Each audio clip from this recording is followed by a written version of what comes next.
Hi, welcome back. I'm certainly glad you joined me again today. Today let's do a fantastic little painting. And I tell you what, let's start out and have them run all the colors across the screen that you need to paint along. While they're doing that, take a look up here at what I've done already. Today I've got an oval cut out of contact paper and stuck on my canvas. We've got so many letters saying how much people like this. I thought I'd do another one today. Now, if at home, if you're doing this and you don't want the oval on your painting, just leave it off. Easy. Then I've covered the inside of the canvas here, inside of this oval, with a thin even coat of the liquid white, and it's all ready to go. So let's go. Let's do a happy little painting today. It's such a fantastic day. I'm going to start with a small amount of the phthalo blue. Just a small amount, Reach up here and grab a touch of Prussian blue. Just going to mix them together on the same brush. Okay, let's go right up here. Now then, just using our standard little crisscross strokes, let's just begin dancing in a happy little sky. Just let the brush play and have fun. Just bounce around. There we are. You really don't have to plan this. Just sort of let it happen and look at what happens and use it. Learn to use whatever happens. Now then, without cleaning the brush, I'm going to add the least little touch, doesn't take much, of phthalo green. Okay? Now then, I just want to add a little touch of the green here just to sparkle and brighten the sky. Just to give him some nice colors. There, just let that old brush play and bounce. There we go. Now then, while we have the old brush dirty, let's take we'll take some Prussian blue, phthalo green, just all of them, same colors we used in the sky. And let's put in the indication of a little touch of water down here. There. Just pull from the outside in, like so. And I don't know exactly how much water we're going to have, or even where it's going to be. So we'll just cover it all up, and whatever we don't want, we'll put something else over it, because we can do anything. In our world, we can do anything. Okay, let's wash our brush. Scrub it off. There we are. I'm going to shake off the excess and cover the whole studio again. Now then, you'll see my cameramen. And camera ladies. They got funny freckles all over their face. There. Now with a clean, dry brush, I'm just going to blend the sky. Now you can blend it to any degree of softness that you want. I like to leave some of these little patchy areas in the sky. But if you don't want them in yours, blend them out. The more you blend it, the smoother and softer it'll become. Down here, just gently go across. That easy. And we can wash our old brush one more time. Shake it off. There we are. Okay, tell you what, today, let's use the old fan brush, go right into some titanium white, load a lot of paint into the bristles, a lot of paint. Let's build a happy little cloud in the sky.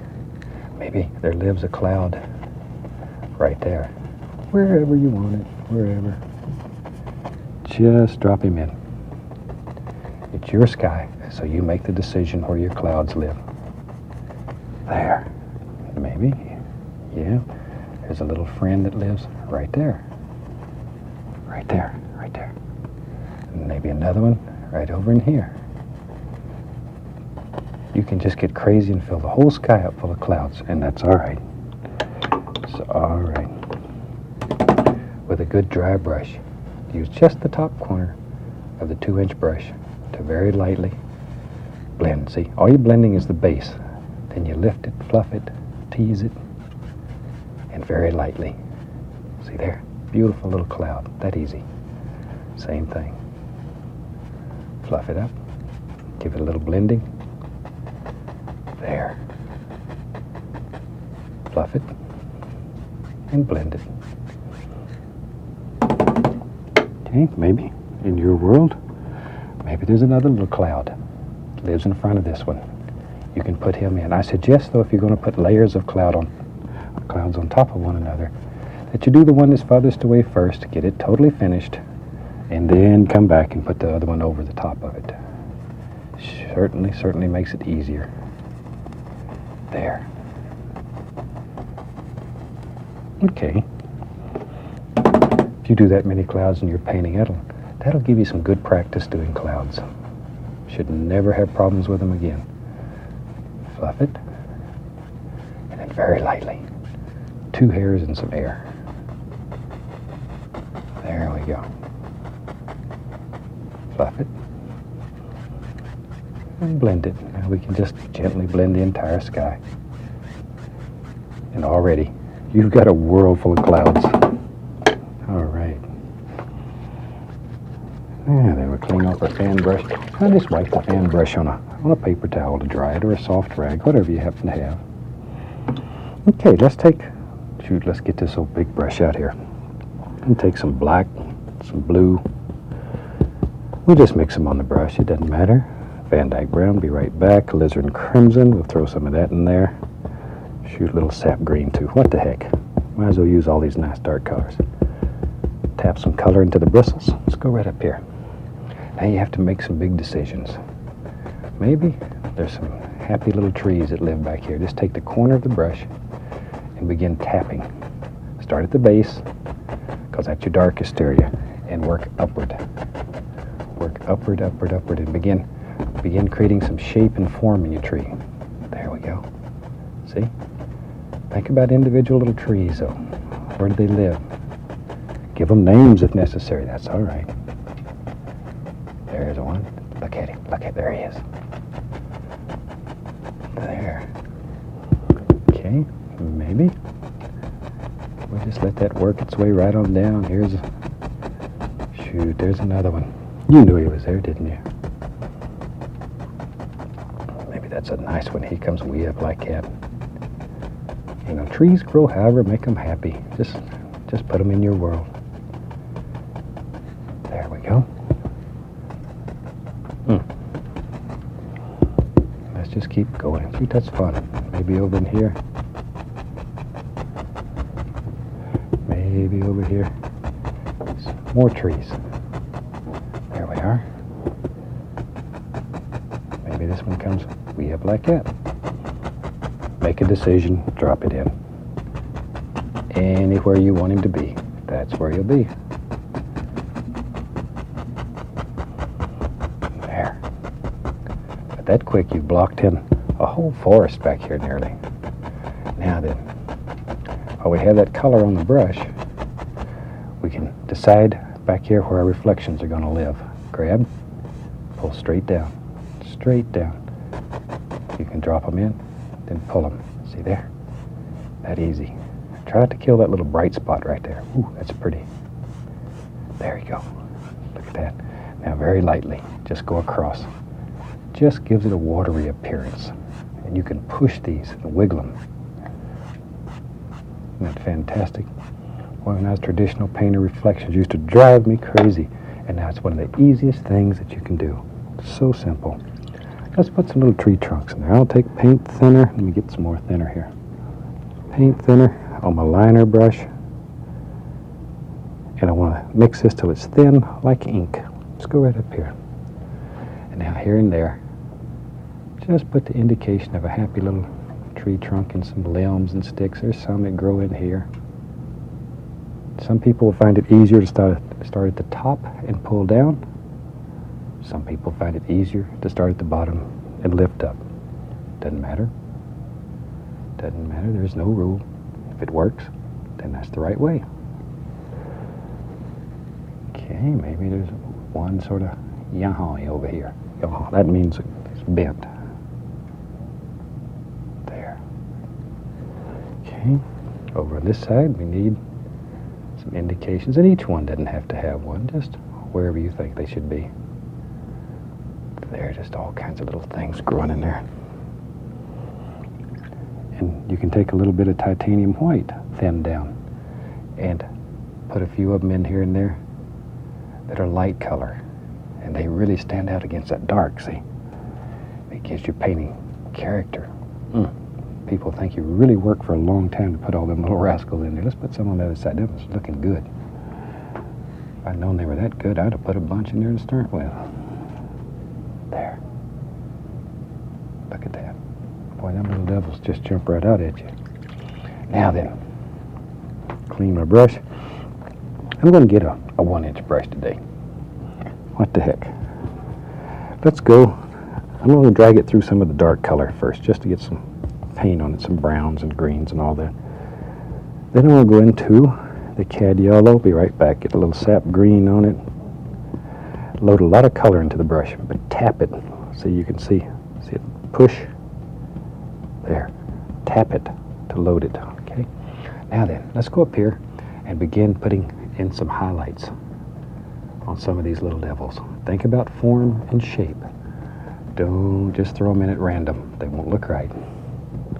No matter how you paint highlights on bushes and trees, think about them as individuals.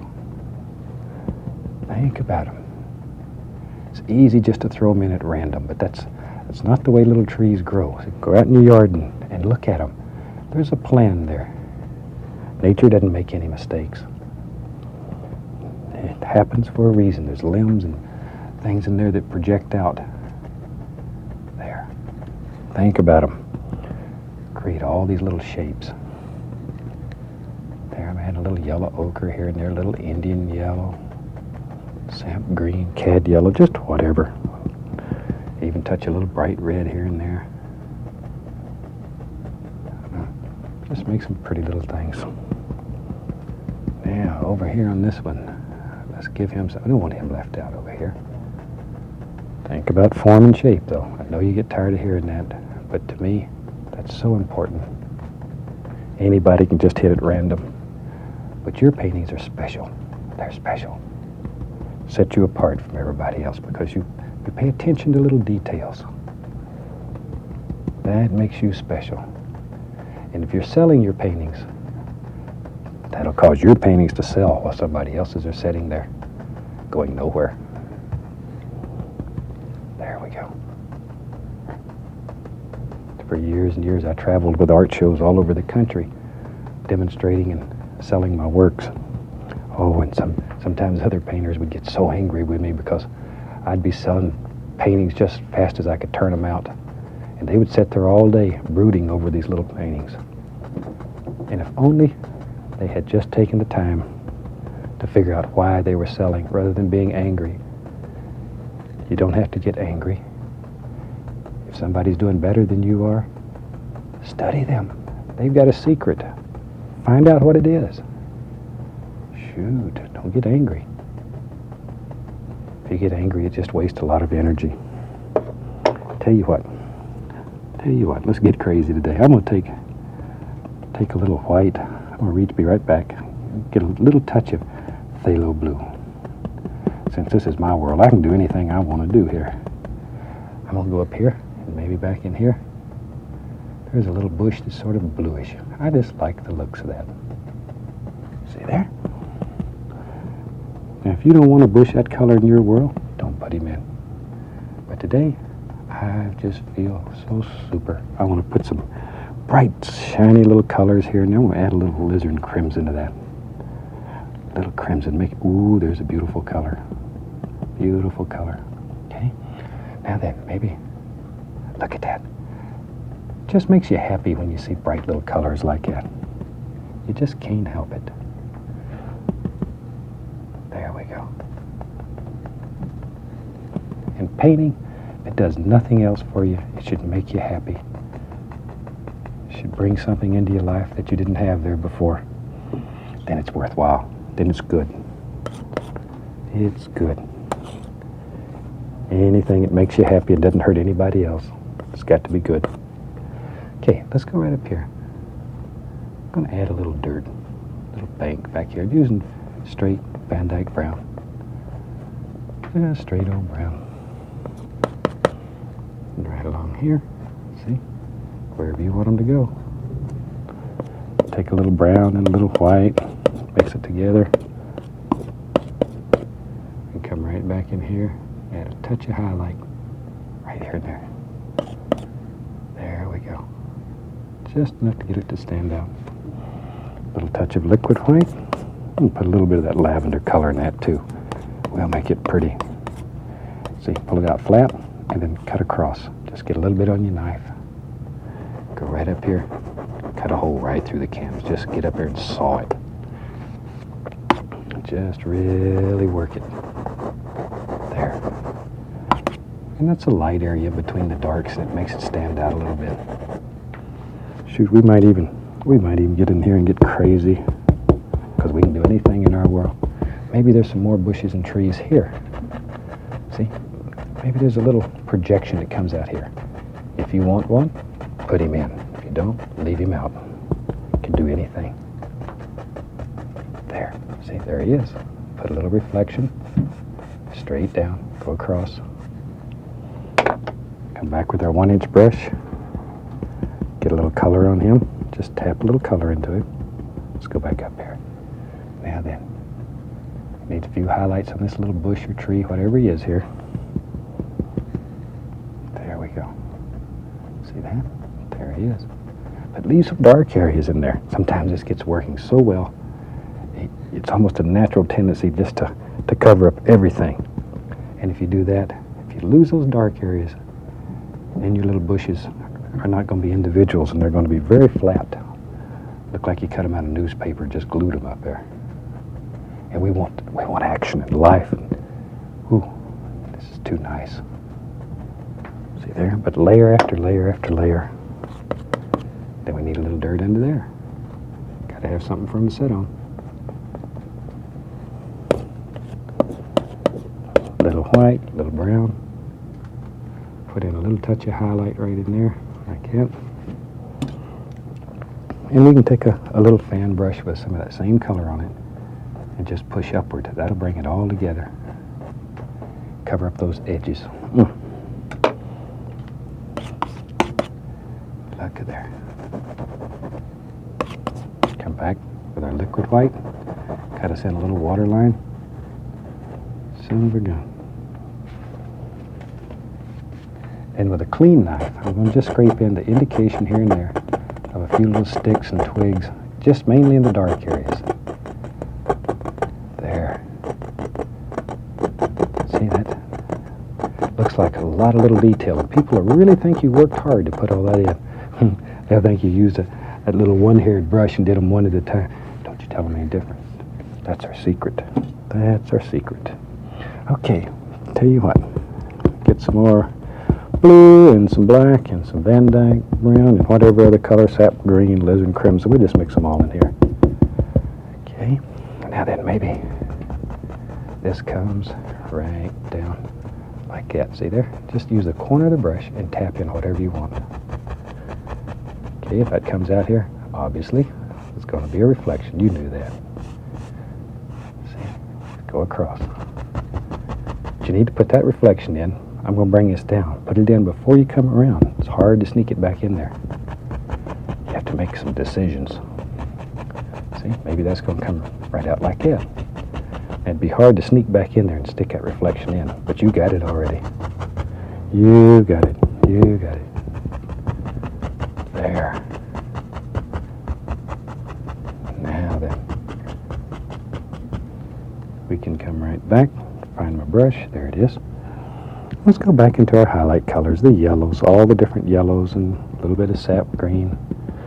And we can, look at there, go right back in here and just begin adding all kinds of little bright things up here. One bush at a time. Don't get in too big a hurry. We got all day. We're not in a hurry. Take your time. Speed will come automatically. The more you practice, the faster you'll become without even thinking about it. Don't worry about speed at first. If you're painting along with me, if you have a video, record the shows and play them back at your own speed so you can stop them and start them. And as you know, here, I have a very limited amount of time to work, so I have to do them sort of quick. If I go over 30 minutes, they have no sense of humor. We got one cameraman here that weighs about 250. He comes out and drags me off the set. But at home, you can do anything that you want to do.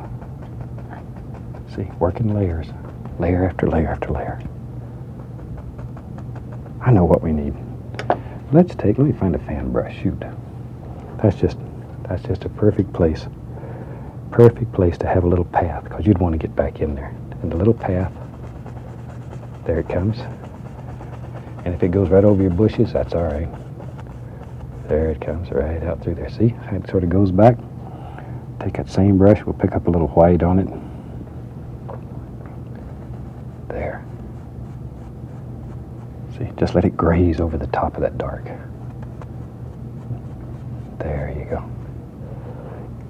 Little way to get back in there. Gotta have a way to catch that big trout that lives back here in the water. There.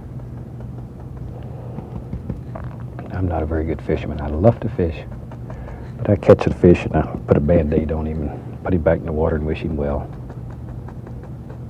and hope I can have the opportunity to catch him again next time I come. There. Just like so. Maybe a few little things right in here. Okay. Now we can take our liner brush and we'll put a little thinner on it. And let's just put the indication here and there of a few little sticks and twigs that are growing out of this. Just a few things here and there. Okay. Back to our brown. Put a little dirt under this side. Don't want them left out. Put a brown and white for highlight. And then a little water line underneath. That cleans up the bottom and puts a little light area between all of it. There, look at that. Okay, take a clean knife and just scrape in a few little sticks here and there, like so. See? And these things show different planes and they create the illusion of depth and distance in your painting. And I'm a nut for that. I think that depth in a painting is so important. Tell you what, let's bring the camera right up here close. I'm going to take the contact paper off and let's see what we have. You grab this, and here's the moment of truth. Oh, isn't that pretty? Son of a gun. I'm always fascinated with those. They're so nice. So nice. Tell you what, let's do. We got a minute or two left here, so let's get crazy. Maybe this comes right on out. I like to bring them right out of the oval sometime. So here we'll just bring a little bit of the color right on out, like so. This is scary too when you do this. This is your bravery test. This will check you out. See there? Okay, now then, we take our fan brush, put some brown on it, and the first thing let's do, let's just extend our path. Our path comes right on out like that. Take a little bit of white, put a highlight on it, just barely grazing. Barely grazing. Now then, take her. Here's a few little bushes, and they come over the path. By allowing some of those bushes to come literally over the top of the path, it pushes the path down into the painting. Makes him look like he fits in there. There we go. See, just sort of let those just feather right on off into nothing. There. Here comes one. There he is. There he is. It's unbelievable that just using the corner of a 1-inch brush you can do all that. You can. That's the easiest way I have ever found to make little bushes. Little grassy areas. Let's get crazy. We got to get crazy. I'm going to take Van Dyke Brown on the fan brush. Load a lot of color. Lot of color. Now then, maybe right here, you know me, I like these old big trees. And I'm going to let this tree project right out of the painting. Soon. And he lives right there. And he's got a friend. He's got a friend, and he lives there. See? Now then, we'll take a little touch of white, and let's just say maybe these are birch trees. Touch them, give them a little roundward pull. Bloop. There you go. Just give them a little pull. Don't get too big. There. Okay. Now then, a little paint thinner on my liner brush. We'll make some more of that paint that's thin, like ink. Okay, let's go up in here. And now then, let's just put a tree limb here and there. And in your tree, you put as many or as few as you want. Just let them go wherever you think they should live. Now, if your paint does not flow, add some more thinner to it, because the thin paint will slide right over all this. Maybe that one goes right on off. We don't know. There. See there? I'm going to put some leaves on there, so you don't have to be too careful. Unless maybe you want the tree in your painting to be an old dead tree. Then you got to be a little bit more careful. There. Okay, maybe there's one right there. Wherever. And we just use the old big brush. What the heck? Here and there, I just want to put the indication of a little leaf or two. Just an indication here and there. I'm not looking for a lot of shape yet. We'll come back and highlight them in a second. There. You need that dark in order for your light to show. Now we'll take some light color. I'm going to dip the brush into the least little amount of paint thinner to thin the paint. Come right along in here. Look at that. Look at them shine in the sun. There they go. Isn't that super? I love these paintings where they extend outside of the oval. I hope you try them. And you're not limited to ovals. You can do any shape that you want to do. Any shape that you want to do. Just enjoy them. And I think with that, we're going to call that a completed painting. From all of us here, happy painting and God bless.